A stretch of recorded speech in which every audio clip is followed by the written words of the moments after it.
Regardless of the organizations and key stakeholders that are there to uphold the healthcare quality and efficiency, there are still healthcare issues affecting quality care and efficiency.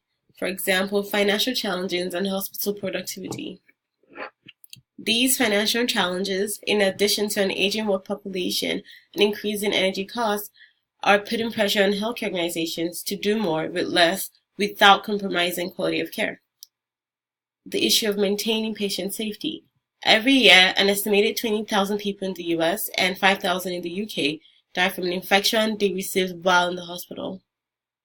A big one is hospital security. Healthcare facilities are often open 24/7. That means people are coming in and going out, every single time. So security in hospital is very key. But still, there's violence, there's infant abductions, patient wanderings, and theft of drugs and hospital assets. And these are all major concerns for hospital security. Additionally, patient satisfaction can also affect a hospital's revenue. If the system are operating poorly or not at all, quality metrics such as hospital consumer assessment of healthcare providers and systems can be adversely affected.